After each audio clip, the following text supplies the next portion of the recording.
Bonjour, bienvenue dans Réponse de mec, un podcast qui vous est proposé par Les Gentilshommes, dans lequel 3 mecs répondent à une question posée par une femme. Si vous aimez ce podcast, laissez 5 étoiles, laissez-nous un commentaire, abonnez-vous, partagez-le autour de vous et si vous voulez participer, contactez-nous sur Instagram. Allez, c'est parti, quelle est ta question ? Alors, quand un homme, par exemple, vous dit tu me plais beaucoup intellectuellement et sexuellement, mais je n'ai pas le béguin pour toi. Qu'est-ce que ça veut dire ?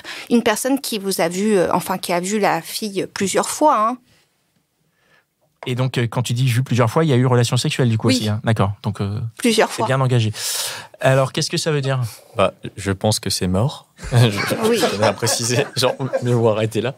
Mais comment c'est possible de ne pas avoir le béguin si les 2 cases sont cochées ? Non, en général, il manque soit la partie sexuelle, soit la partie intellectuelle, mais quand il y a les 2, c'est bon ? Non, ça va beaucoup plus... qu'est-ce qui manque ? Je dirais le feeling. Le feeling, c'est quelque chose de très important. Genre, c'est normal que sexuellement et intellectuellement parlant, ça se passe bien, mais il manque un truc. Il manque un jeu, il manque une sorte de séduction, il manque quelque chose en plus, quoi. Parce qu'en vrai, juste s'arrêter au sexe et à jouer à Trivial Pursuit, je vois pas trop ce qu'on pourrait faire d'autre, tu vois. Donc, Et en même temps. Ouais, voilà. Hey, réponds à la question. Donc, en clair, il manque juste une espèce de jeu. C'est comme une sorte de danse. Parce que j'ai l'impression que quand on coche les 2 cases, ça implique un peu déjà le jeu et tout, non ? C'est possible de ne pas avoir le jeu ? T'as déjà vécu ça ? Ouais, c'était chiant. Ok. Voilà.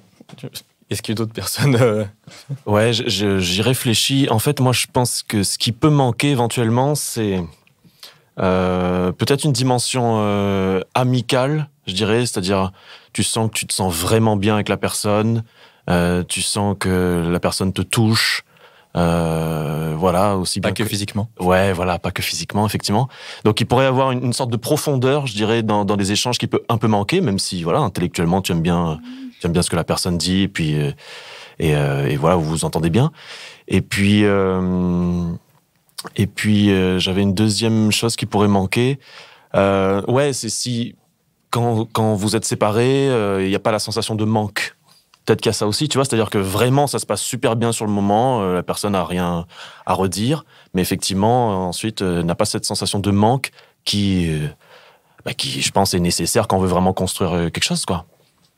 Parce que je m'étais dit peut-être que c'était une excuse, la personne, elle se rend pas compte, mais elle veut juste pas se mettre avec quelqu'un. Il y a sûrement c'est pas possible. Si c'est du vécu, il y a certainement une excuse cachée derrière ça, mais une relation, ça se résume pas que au cul et à l'intellect. Il y a beaucoup plus de choses. Il y a le charme, le fun.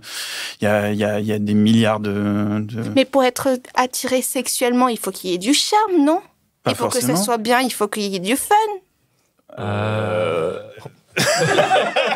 Alors, oui. Moi, c'est unanime.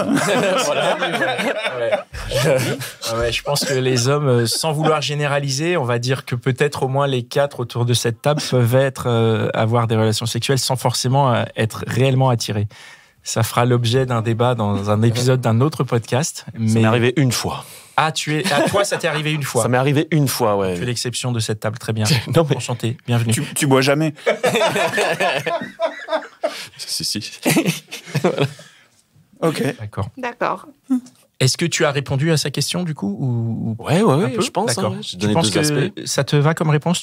Ça ne t'éclaire pas, en fait. C'est quoi tu as le béguin pour quelqu'un et il t'a dit ça se passe bien sexuellement, t'es intellectuellement oui, voilà. top, mais donc, je veux pas aller plus loin. il m'appelle que pour ça. Et donc, je lui ai dit, pour comme baiser je et aller au commence à musée bien t'aimer, je préfère arrêter là. Après, sinon, ça me mettrait trop de temps à l'oublier. Donc, j'ai coupé les cours. Alors, mais je lui ai quand même demandé qu'est-ce qui manquait. Mais je voudrais savoir, est-ce que ça a été dans ton parcours émotionnel amoureuse, est-ce que ça a été le seul partenaire qui t'a sorti ce genre d'excuses ? Oui. Ok, donc c'est peut-être... Voilà, lâche l'affaire. C'était quelqu'un que je trouvais magnifique. Vraiment, physiquement. Alors, et du coup, comme il était très très beau et qu'il me plaisait beaucoup, tout ce qu'il disait était intelligent et super. Est-ce que tu t'es remis en question ? Je sais pas, ça se trouve, t'as dit une blague qu'il fallait pas, moi, genre, tire sur mon doigt. Ça, c'est pas très grave. J'espère que c'est toi qui vas te remettre en question après avoir dit ça. Bien sûr, mais... Ok. Est-ce que tu fais bien de le zapper maintenant ? Ouais, voilà. On va dire que tu fais bien de le zapper. Est-ce que ça te va ? Est-ce qu'on a globalement répondu à ta question ? Oui, oui. Tu passes à quelqu'un d'autre, c'est l'essentiel. Voilà, c'était encore un très chouette épisode de Réponse de mec. Merci à vous. Je suis sûr que toi qui nous écoutes, tu connais au moins 4,7 personnes qui se posent la même question. Alors partage ce podcast autour de toi par SMS, par WhatsApp, dans ton Facebook, sur Twitter, TikTok, Snapchat, partout. Même sur LinkedIn, n'aie pas honte. Et si tu en veux plus, écoute nos autres podcasts, Les Gentilshommes, La Hotline des Gentilshommes et Réponse de meuf. Allez, ciao.